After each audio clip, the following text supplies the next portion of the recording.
A anulação das condenações a Lula pelo ministro Edson Fachin, da Suprema Corte, provocou um verdadeiro terremoto político no Brasil. Já o pronunciamento do ex-presidente no Sindicato dos Metalúrgicos, onde nasceu politicamente, fizeram de Lula uma espécie de respiradouro nacional, lançando oxigênio e esperanças a uma sociedade que estava asfixiada. A volta de Lula ao jogo político, com argúcia e inteligência, salva a própria política da indigência em que estava aprisionada, desde o golpe contra Dilma Rousseff e a prisão do próprio Lula. E ele volta com propostas claras. Quer uma aliança estratégica com a Rússia e a China, quer a integração da América Latina, quer o petróleo para combater a miséria, o desemprego e os baixos salários. O que não quer agora é falar de eleição. Primeiro, salvar vidas que estão se perdendo pela imbecilidade da política do atual governo.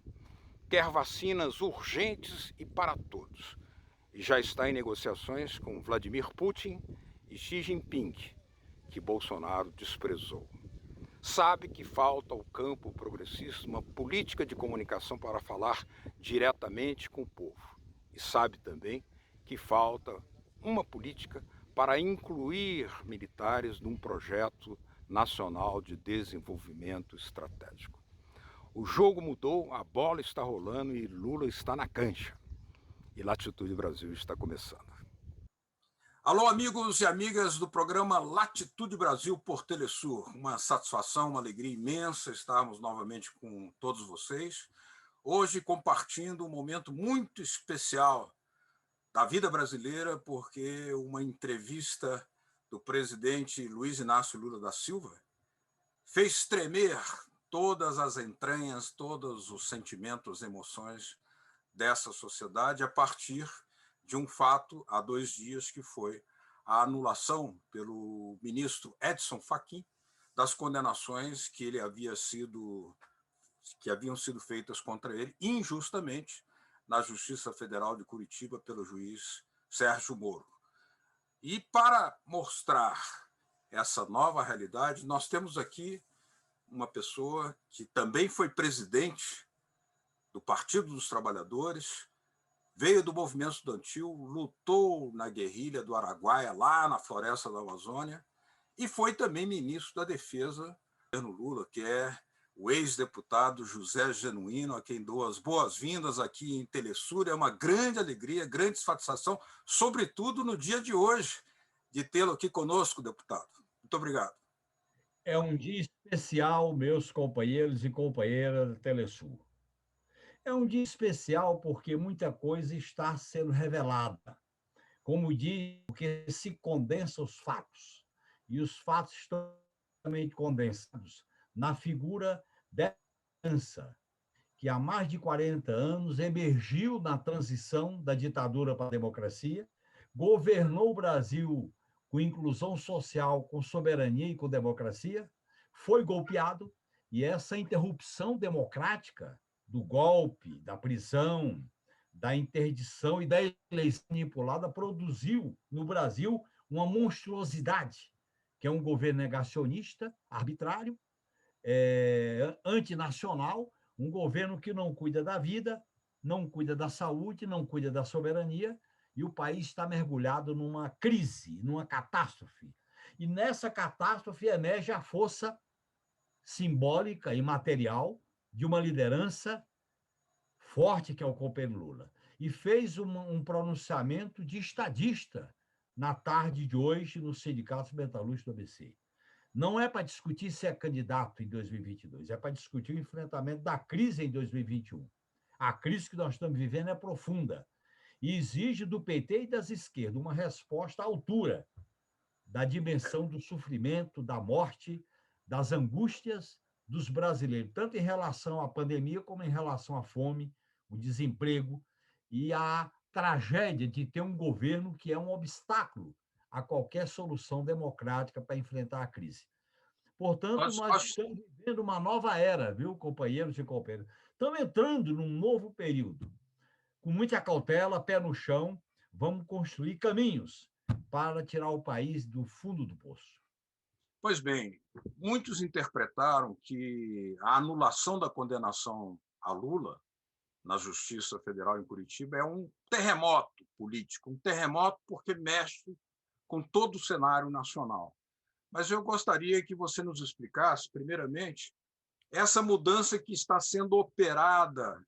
Parece que um setor do bloco dominante também está mudando a sua própria conduta, tanto é que a própria TV Globo já está tratando a mudança de opinião do Supremo Tribunal Federal com espaços mais fiéis à informação objetiva.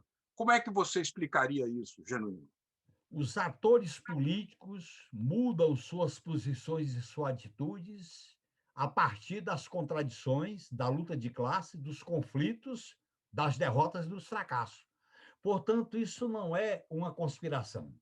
Isso é produto de uma crise sistêmica que o Brasil atravessa, é produto do cavalo de pau que deram na democracia com o golpe de 2016 e a prisão do Lula, é produto da produção de um governo que é a negação de qualquer processo civilizatório, tanto em termos da saúde, da questão do emprego, da soberania, da democracia, em relação ao respeito às regras de um processo civilizatório. Portanto, a classe dominante que deu o golpe não se entende, está dividida. E eu acho que, nesse momento, o Brasil vive uma crise de dispersão institucional. O Congresso, parlamento, numa situação de crise. As Forças Armadas, numa tentativa de tutelar, e as revelações do comandante do Exército na época falam por si só. O sistema de justiça é dividido, porque o lavajatismo produziu um tipo de justiça que está rachando o próprio sistema de justiça. E o monopólio midiático privado, ele mostrou que a narrativa não se sustenta. Neste sentido, o Brasil vive uma crise e nós temos a responsabilidade de indicar caminhos para tirar o país da crise, sem ilusões, com muita confiança no povo. Agora, qual é o ponto de partida para solucionar a crise? As ruas, o povo. Nada pode ser feito sem o concurso do povo. Nada pode ser feito sem 4 bandeiras essenciais: vacina já para todos, auxílio emergencial enquanto durar a pandemia, emprego, democracia e a negação desse governo que é o responsável por toda essa crise. A partir daí, nós podemos avançar para rediscutir o papel do Estado, a inserção do Brasil no mundo, a tão sonhada integração sul-americana. A integração sul-americana é um ponto central estratégico para o Brasil e para a América do Sul. E é necessário, nesse contexto, a gente construir uma luta cotidiana, tanto no parlamento como nas ruas, mesmo com isolamento social, para criar uma autoestima, uma esperança em relação ao futuro. Nesse sentido, eu chamo isso de realismo militante, para que a gente possa construir um caminho que vai ser duro. Porque, como você sabe, deram um cavalo de pau na democracia. Quando se dá cavalo de pau na democracia, nada fica impune. E eles apostaram que davam para vencer tudo. Não venceram nada e botaram o país no abismo. A Covid-19 encontrou o país no chão e botou as instituições no buraco, porque aquilo que a gente tinha como política social de proteção, investimento em saúde, educação, Bolsa Família, emprego, toda a proteção que o governo Lula construiu, eles destruíram. E o país agora, o povo está sem proteção social nenhuma. Então, essa é a tarefa gigantesca que nós do PT e da esquerda temos que construir uma frente democrática e popular para tirar o país dessa hecatombe. Nós estamos vivendo o fio da navalha do hecatombe. O Lula se recusou a fazer um discurso meramente eleitoral, fez um discurso que atravessa os tempos, mas ele vai na conjuntura atual, na questão da vacina. E aí nós temos uma novidade, porque não só defendeu a vacina, como defendeu praticamente uma aliança com a China e com a Rússia. Ele defendeu, por exemplo, ter uma moeda própria, Brasil, China e Rússia, sem depender do dólar. E, ao mesmo tempo, nós temos hoje uma atitude do Ministério da Saúde que pediu, engolindo sapos, pediu ajuda para a China para fornecimento da vacina. Estão aí virando, engolindo sapos, e o Lula está demonstrando que a questão central hoje, inclusive para a esquerda, é a da vacina. O Lula falou como estadista, e o estadista que tem sensibilidade, um estadista que representa a energia do povo, um estadista que, pela sua origem, sintetiza as angústias e as esperanças do povo brasileiro. E qualquer luta hoje, qualquer plataforma tem que começar com as vacinas, com auxílio emergencial, com o emprego e com a recuperação do Brasil. Portanto, nós não podemos continuar nessa política de vassalagem em relação aos Estados Unidos.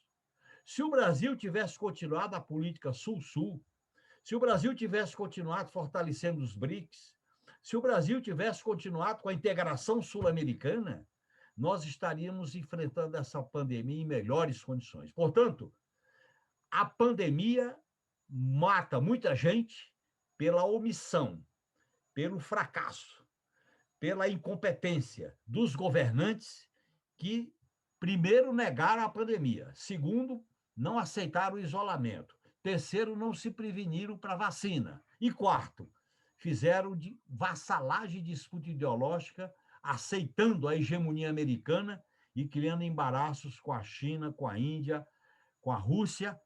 E, nesse sentido, o governo que está aí é responsável por parte dessas mortes. Portanto, 2022 só depois de 2021, porque muita coisa ainda vai acontecer em 2021. Esse é o sentimento de uma liderança que pulsa o sentimento de um povo que está angustiado, que está sofrendo. Você viu o número de mortes hoje passando de 2.000 pessoas. É grave a situação. E É uma neste guerra. momento É uma grave, guerra. a esquerda tem que ser grande, generosa, ousada e corajosa. Muito bem.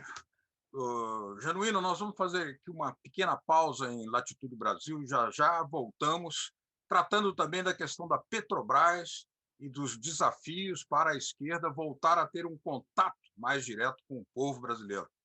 Já já a gente volta.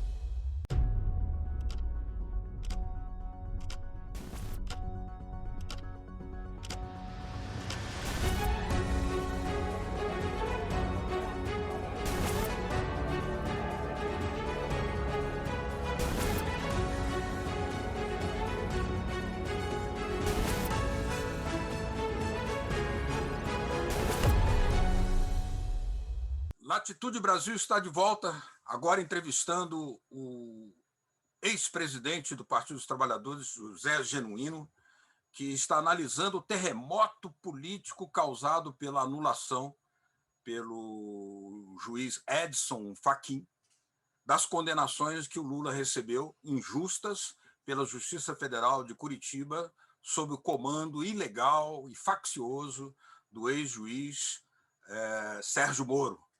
Quais são os cuidados, Genuíno, que devem ser tomados para que uma nova artimanha, uma nova armadilha, um novo espetáculo jurídico, midiático possa ser levado à frente para impedir, dificultar a retomada da caminhada brasileira em direção à plena vigência da democracia? O primeiro cuidado é anular os processos desde o ponto zero. A decisão do Fachin anula as condenações, mas não anula os processos, as investigações, as provas, etc. Nesse sentido, nós temos que apoiar a posição revelada ontem pelo Gilmar Mendes, pelo Lewandowski, que vota pela suspeição, que significa anular e partir do zero. Segunda preocupação, nós sabemos que a classe dominante que deu o golpe, ela tem um programa econômico da superexploração antinacional e de entrega do país e de concentração da renda e da riqueza. E eles vão fazer de tudo para criar o fantasma, para interditar a esquerda, o PT e o Lula. O terceiro cuidado é a gente ser vigilante para a mobilização. Uma solução radicalmente democrática exige o princípio da soberania popular. O país só encontrará o seu rumo se restabelecer a soberania popular através do voto, da participação popular, e aí sim reconstruir as instituições, porque não podemos deixar que os que fizeram a Lava Jato fiquem impunes. O Brasil tem uma tradição, companheiros e companheiras, de passar a mão por cima, de mudar alguma coisa para que nada mude. A chamada solução pelo alto. E nós temos que lutar contra isso, porque o estrago que fizeram com o Brasil é muito profundo e muito grande. Você veja o que está aparecendo agora. Prejuízo da Lava Jato em 172 bilhões de reais. O número de desemprego, 4 milhões e 400 mil desempregados com a Lava Jato. Portanto, o país tem que avaliar o que esses senhores fizeram com a instituição, além do prejuízo que causaram à soberania nacional com os acordos com o Departamento de Justiça dos Estados Unidos, que comprometeu o programa do pré-sal, o programa da Petrobras, privatizou a BR, privatizou a Transpetro, e o Brasil agora está diante dessa gangorra, com o aumento do preço da gasolina. Portanto, nós temos que continuar vigilante, com os pés no chão, e ter também cuidado para unir as forças progressistas e democráticas. Isso não é uma batalha só do Lula nem do PT. É uma batalha do futuro do Brasil, da democracia e defesa dos interesses populares. Porque essa classe dominante, canalha, que só pensa no dia a dia, que só pensa na bolsa, nas suas contas bancárias e não quer pagar imposto, nós temos que lutar contra ela. Portanto, é uma luta dura, mas hoje nós estamos num patamar mais favorável do que na semana anterior. Agora, o presidente Lula ele foi muito claro quando mencionou que houve uma ingerência externa para derrubar o governo da presidenta Dilma e que essa ingerência estava de olho exatamente no petróleo, e a Petrobras, de lá para cá, sofreu todo esse processo de demolição que você estava apontando. Uma empresa que nasceu nas ruas, na época da Era Vargas, com a participação, inclusive, de uma unidade cívico-militar, porque os militares nacionalistas participaram dela. Como recuperar a Petrobras para o povo, para o Estado Nacional, com soberania? Eu costumo dizer que nós vamos lutar para chegar ao governo. Nós e a esquerda e as forças progressistas. Mas nós temos que desmontar o desmonte. Por exemplo, o que fizeram com a Petrobras, nós temos que desmontar o desmonte. O que fizeram com a base de Alcântara, o que tentaram fazer com a Embraer, o que querem fazer com a Caixa Econômica e o Banco do Brasil, o que querem fazer com o programa satelital. Portanto, nós não podemos deixar de desmontar o desmonte. Em segundo lugar, nós temos que construir uma outra visão do Estado. Nós não podemos ficar prisioneiro do mercado e da hegemonia americana. Nós não aceitamos que a América seja para os americanos. Nós temos que investir profundamente na integração sul-americana. Os países da América do Sul não têm conflitos entre si. O Brasil não tem contencioso com nenhum país. A integração sul-americana é uma necessidade histórica, é um potencial econômico, cultural e político, e nós temos que apostar nesse caminho. E, a partir daí, estabelecer novas parcerias geopolíticas no mundo. Geopolítica como com a China, com a Índia, com a Rússia, com os BRICS, porque isso é um elemento fundamental para que esse continente, que tem a maior reserva de água doce do mundo, a maior reserva de minério do mundo, a maior reserva de proteína animal e vegetal do mundo, tem o pré-sal, não pode ficar à mercê da vassalagem em relação ao imperialismo americano. Portanto, nós temos que saber fazer o desmonte, porque nós não podemos governar decepcionando o povo. Nós não podemos governar botando esparadrapo e band-aid nas feridas. As feridas são muito profundas e sangram muito. Nós temos que fazer algumas cirurgias. Como diz no ditado, você sabe, para fazer omelete, temos que quebrar alguns ovos. E é Agora, necessário quebrar esses ovos. para quebrar esses ovos, existe uma lacuna muito grande no campo da esquerda, do PT, inclusive, que não montou um projeto de comunicação popular e democrática independente desse que está aí hegemônico sob o comando da TV Globo. E isso vai ser necessário não apenas para votar, mas para dar educação política ao povo, que talvez seja um déficit muito grande. Qual é a sua sugestão para romper e superar essa limitação? Sem ganhar corações e mentes, a gente não fará um governo de transformação. E um dos nossos erros, quando a gente governou o país, foi não mexer nas estruturas do Estado. E hoje tem 3 estruturas essenciais: o monopólio midiático, a tutela militar e o sistema de justiça. Ou a gente mexe nesse tripé, ou então nós não vamos longe nas transformações. Você sabe que esses golpes que foram perpetrados na América Latina e no mundo, eles começaram construindo uma narrativa. A chamada guerra das drogas, a chamada guerra contra o terrorismo e agora a guerra contra a corrupção. A partir de uma relação, isso aconteceu no Brasil, pós-crise de 2008, em que as operações e as parcerias da Lava Jato, do Ministério Público, da Polícia Federal, com o Departamento de Justiça norte-americano, com a CIA e com a NSA, buscava colocar alvos como a Petrobras, a Braskem, a Embraer, a Odebrecht, como empresas que eles precisavam montar operações para destruí-las. Nesse sentido, eu acho que nós temos que disputar corações e mentes, disputar narrativa. E sem um sistema próprio de comunicação não dá. Nós confiamos demasiadamente no monopólio midiático. E esse monopólio midiático, ele faz a guerra.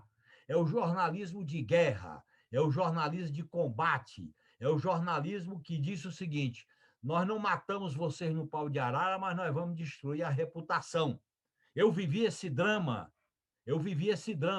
e nós temos que tirar lições disso aí. Portanto, nós temos que defender a radicalização e o aprofundamento da democracia, que exige criar um modelo próprio de comunicação com a população para a gente não ficar prisioneiro do monopólio privado, familiar, corporativo dos meios de comunicação. Agora, Genuíno, você também foi ministro da Defesa no governo Lula. E nós vimos aí o comportamento revelado há pouco do general Vilas Boas, que pressionou e praticamente impôs ao Supremo Tribunal Federal que não admitisse a candidatura de Lula em 2018. Não faltou também uma revolução cultural e uma nova maneira de incluir os militares num projeto de soberania nacional? Faltou porque o sistema de defesa foi, vamos dizer assim, terceirizado, precarizado, destruído. Aquela ideia de que o Brasil não tem inimigos, tem parceiros. A ideia de que o Brasil tem que ter uma parceria estratégica através de programas de desenvolvimento tecnológico e científico na área satelital, na área da cibernética, na área da produção de energia nuclear. Isso foi substituído pela GLO, que é a garantia da lei e da ordem, pela ideia de ações subsidiárias, pela ocupação do Estado. Nesse sentido, faltou uma reformulação do papel político e constitucional das Forças Armadas como finalidade precípua a defesa nacional. O povo não pode se considerar inimigo. A esquerda não pode ser considerada inimiga, nem o PT. Nós temos que construir um outro modelo para que a defesa nacional seja prioridade zero para a destinação das Forças Armadas. Muitas vezes as Forças Armadas foram utilizadas pela classe dominante como bastião para a sua dominação. Isso está marcado na história republicana, está marcado no golpe de 64, está marcado, inclusive, agora, na tutela militar expressa nos Twitter. Portanto, nós temos que fazer uma reformulação, porque se não enfrentarmos essa questão, tudo é provisório, porque fica sempre uma espada na cabeça de quem quer mudar o país. Nós não queremos Forças Armadas como inimigas, nós queremos Forças Armadas como parte de um projeto nacional, mas tem que ser um projeto nacional e não um projeto de considerar o povo inimigo. Os índios não são inimigos, os quilombolas não são inimigos, os trabalhadores não são inimigos, os favelados não são inimigos. E temos que desmilitarizar a segurança pública. Há uma separação clara entre força e violência. Força é contenção, violência é morte. Nós temos que separar essas coisas e romper com esse autoritarismo que está presente na nossa formação histórica, no próprio Estado brasileiro, e ter consciência de que isso pressupõe uma caminhada com aprofundamento da democracia, dos direitos sociais e da soberania nacional como elementos chaves para construir um projeto de nação.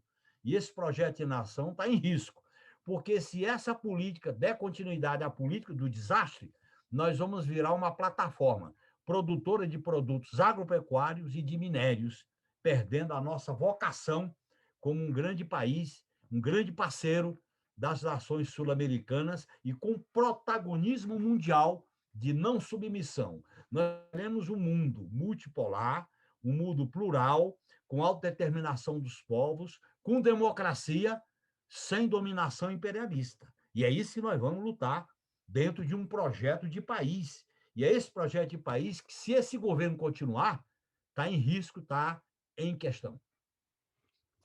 Isso aí que você falou estava presente no discurso de estadista de Luiz Inácio Lula da Silva de hoje, um verdadeiro terremoto que gerou muita esperança, muita alegria e muita capacidade de luta. José Genuíno, muito obrigado pela sua presença aqui em Latitude Brasil, por Telesur. Eu agradeço esse espaço, quero dar um abraço ao programa Latitude Brasil, Telesur, e dizer que estou à disposição. E vocês praticam o jornalismo democrático, independente, e é um prazer falar com pessoas assim. Muito obrigado de coração. Obrigado, então, a vocês e a vocês de casa que nos acompanharam. Muito obrigado pela sua atenção. Até a próxima semana com Latitude Brasil. Tchau.